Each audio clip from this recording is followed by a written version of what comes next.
Pakistan cricket board పంతానికి పోతోందా? ఇగోతో ఐసీసీకే కండిషన్స్ పెడుతోందా? ఛాంపియన్స్ ట్రోఫీకి సంబంధించి వాస్తవ పరిస్థితులను మరిచిపోతోందా? అంటే అవుననే చర్చ జరుగుతోంది. నిజానికి ఛాంపియన్స్ ట్రోఫీ ఆతిథ్య హక్కులు పాకిస్తాన్వి. కానీ భద్రతా కారణాలతో పాకిస్తాన్ కు భారత జట్టు రాదని బీసీసీఐ ఇప్పటికే చెప్పింది. భారత ప్రభుత్వం కూడా ఇదే విషయంపై క్లారిటీ ఇచ్చింది. దీంతో హైబ్రిడ్ మోడల్లో టోర్నీ నిర్వహించాలని ఐసీసీ కోరింది. భారత్ మ్యాచ్లను పాక్ లో కాకుండా తటస్థ వేదికల్లో నిర్వహించాలని అంది. మొన్నటి వరకు పాక్ లో భారత్ పర్యటించాల్సిందే అని పీసీబీ డిమాండ్ చేసింది.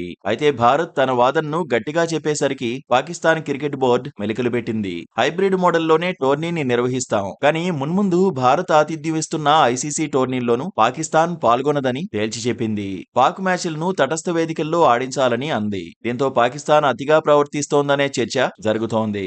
ఐసీసీ ముందు డిమాండ్స్ పెట్టేంత సీన్ పాక్ కు లేదని కొందరు మాజీలు అభిప్రాయపడుతున్నారు. ఇదే అంశంపై టీమిండియా మాజీ క్రికెటర్ హర్భజన్ సింగ్ కూడా రియాక్ట్ అయ్యాడు. పాకిస్తాన్ కు గట్టిగా కౌంటర్ ఇచ్చాడు. ఇష్టం లేకపోతే భారత్ కు రావద్దన్నాడు. పాక్ జట్టు రాకపోతే ఇండియాకు వచ్చే నష్టమేమీ ఉండదన్నాడు. అయినా పాకిస్తాన్ జట్టును ఎవరూ పట్టించుకోవడం లేదన్నాడు. పాకిస్తాన్ క్రికెటర్లు కూడా ఇదే మ్యాటర్ చెబుతారన్నాడు. భద్రతా కారణాలతోనే పాక్ కు భారత జట్టు వెళ్లడం లేదన్నాడు. ఇదే విషయాన్ని తాము చెబుతూనే ఉన్నామన్నాడు. పాకిస్తాన్ క్రికెట్ బోర్డు ఇగోను పక్కన పెడితే మంచిదన్నాడు. పాకిస్తాన్ క్రికెటర్లు కూడా దుబాయ్ లేదంటే అబుదాబిలో ఆడేందుకే ఆసక్తి చూపిస్తారన్నాడు. పాక్ లో పరిస్థితి వేరేలా ఉంటే భారత్ వైఖరి కూడా మరోలా ఉండేదని అన్నాడు. టోర్నీని సజావుగా సాగనివ్వాలన్నాడు. అయినా ఛాంపియన్స్ ట్రోఫీని పీసీబీ ఆపలేదన్నాడు. ఇతర దేశాలు కూడా మెగా ఈవెంట్ కు ఆతిథ్యం ఇచ్చేందుకు ఆసక్తి చూపిస్తున్నాయన్నాడు. కండిషన్స్ పెట్టకుండా టోర్నీని హైబ్రిడ్ మోడల్లో నిర్వహించాలని టీమిండియా అభిమానులు కూడా కోరుతున్నారు. పట్టుదలకు పోతే పీసీబీకే నష్టమని చర్చించుకుంటున్నారు.